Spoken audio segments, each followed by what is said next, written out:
Hello and welcome back to my channel. Um, I've just read one of the strangest books I think I've ever read.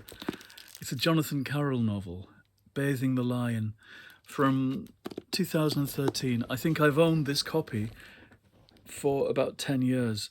It comes from the Santa Rosa County Library system. That's where my copy came from in hardback. And it was quite new when I got it through whatever it was online, eBay or Abe Books or something, because at one point I was a fervent reader of Jonathan Carroll. And looking back, that's been for over 30 years. But I haven't kept up with him. This has sat around for 10 years. And for some reason, the other day when I finished reading the Paul Gallico book, Love of Seven Dolls, I was looking in a particular bookcase downstairs and this fell out and I started reading and I was lost.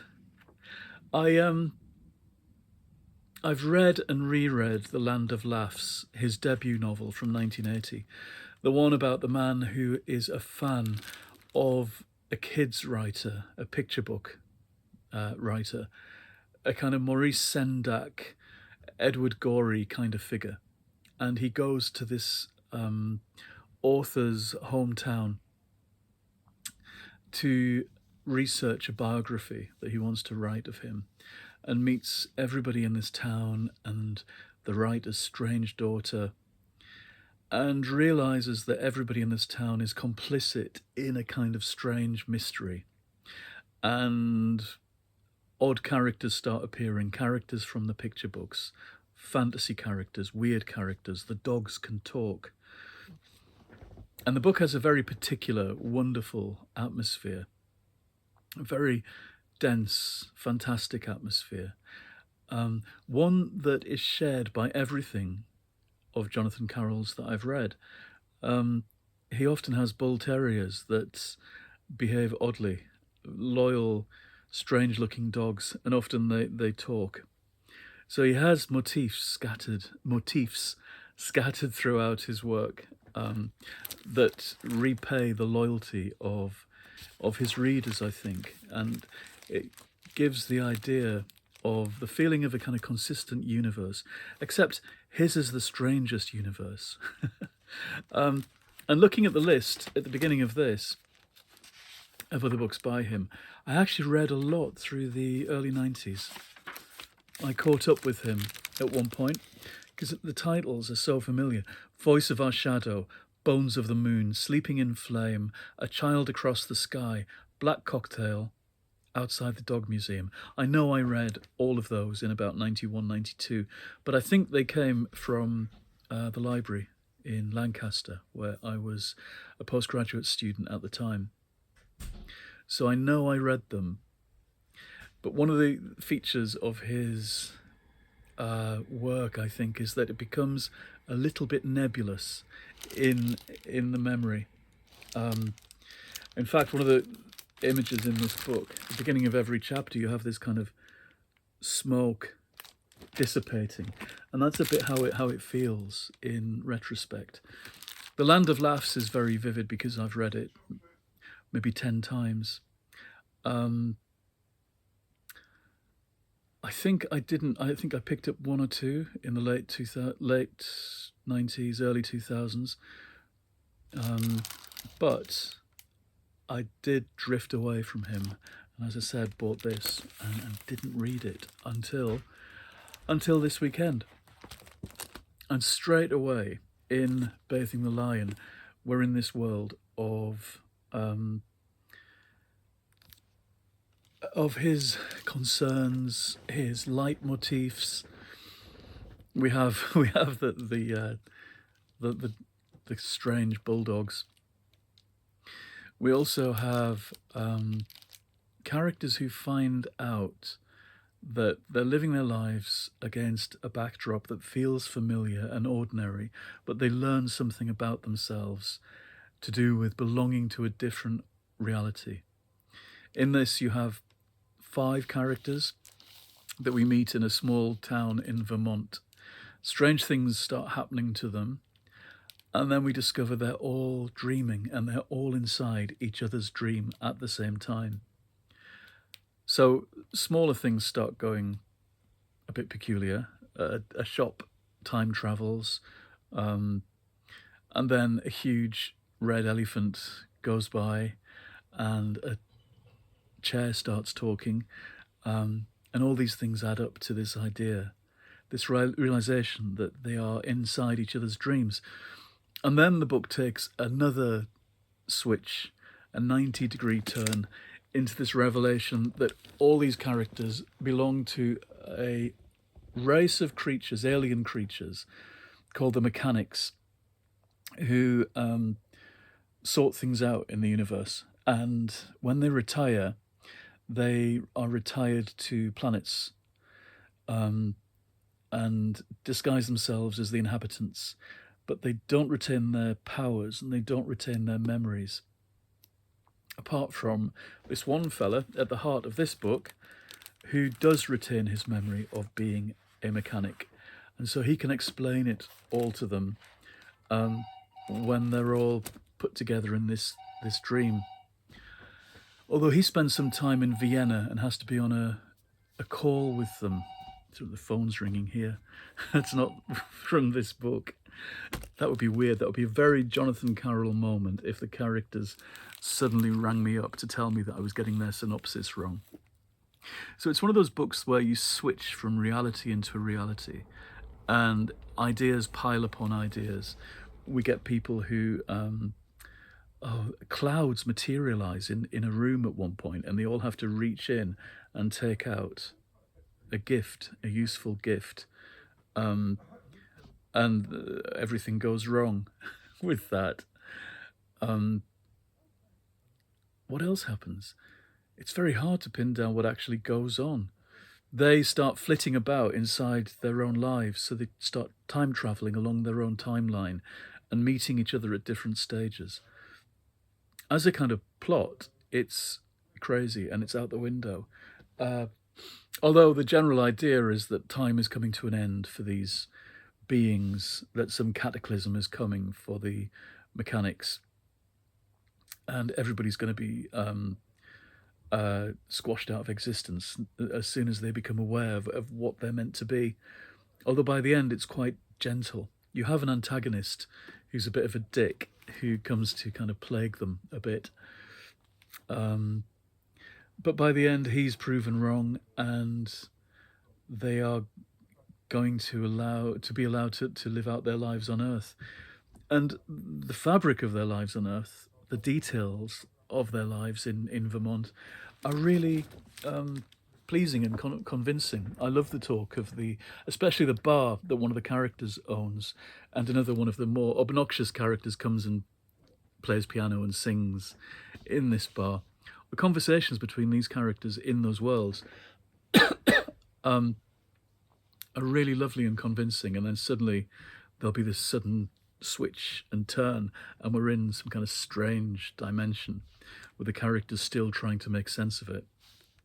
Sometimes it feels like things are just whopped in for strangeness' sake.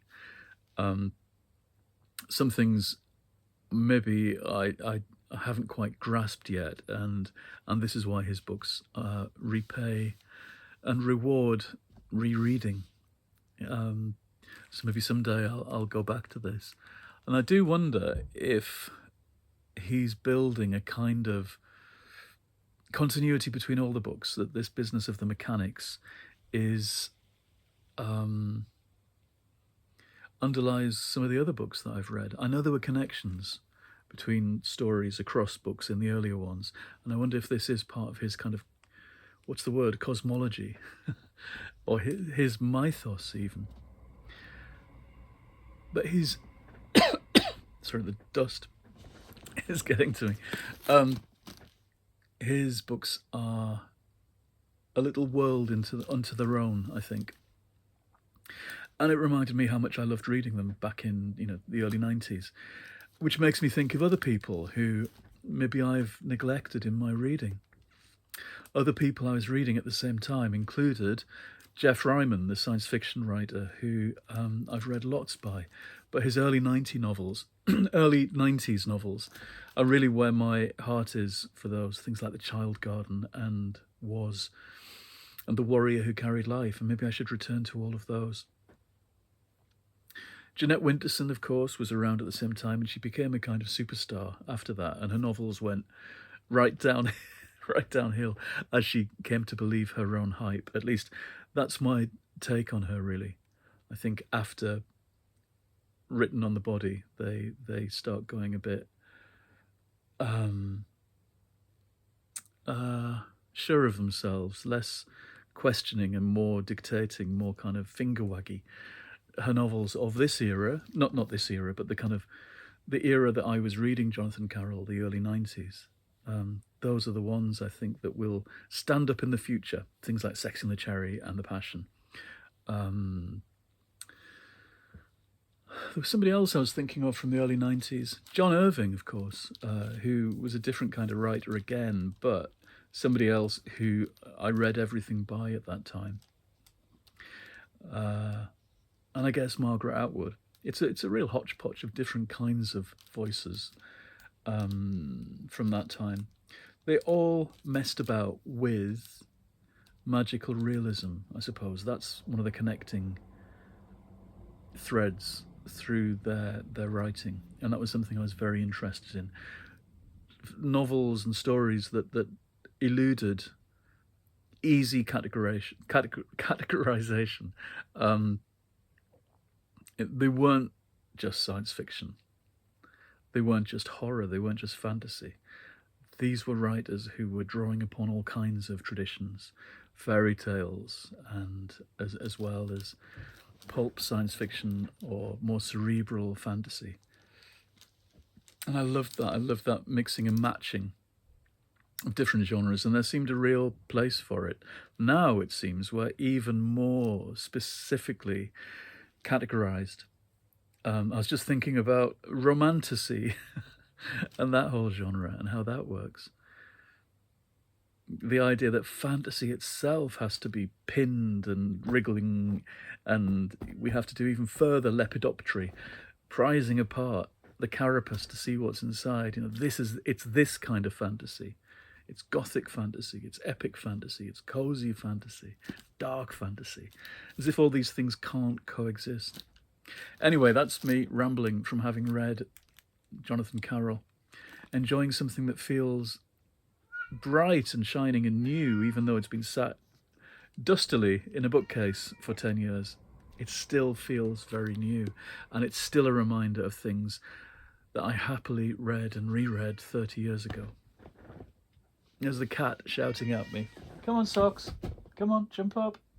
Come and say hello. I'm going to go on to read, I think, some romantic fantasy, or as they're calling it now, as the cool kids call it, romantasy. And accordingly, I have bought some of the classics of the genre. I've actually got Fourth Wing, because I do love dragons.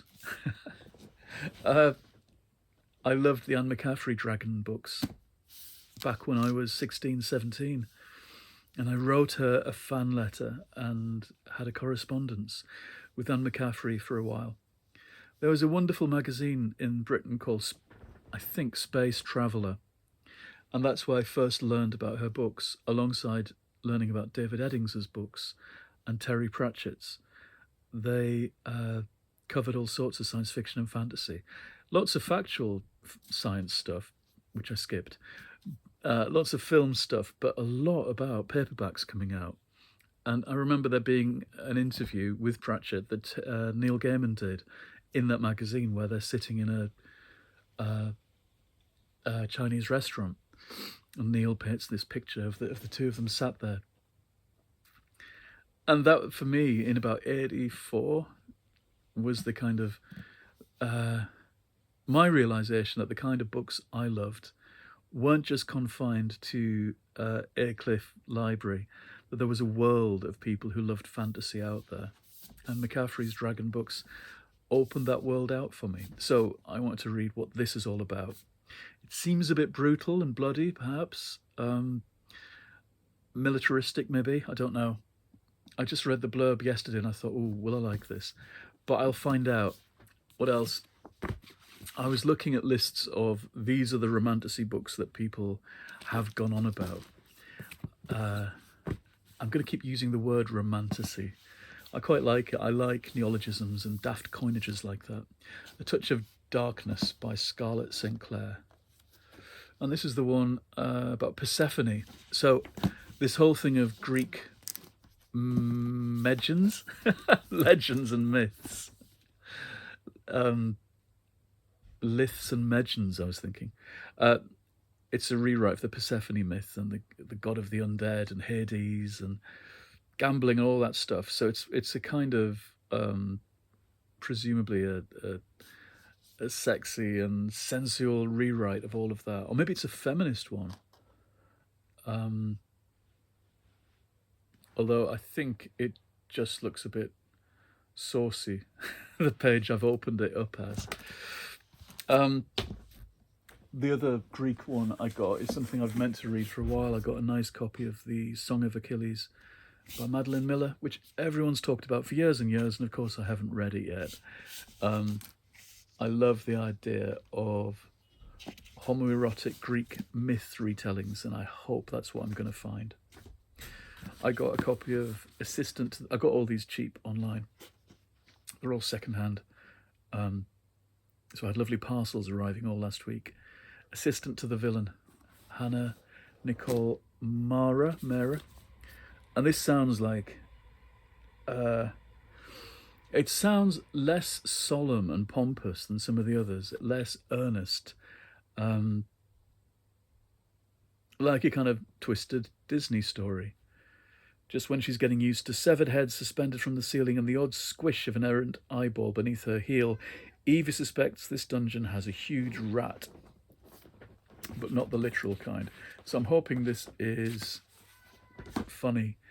And the last one is A Promise of Fire, Kingmaker Chronicles by Amanda Bouchet, or Boucher. In the icy north, where magic is might, all-powerful elite, ruled by a glacial queen.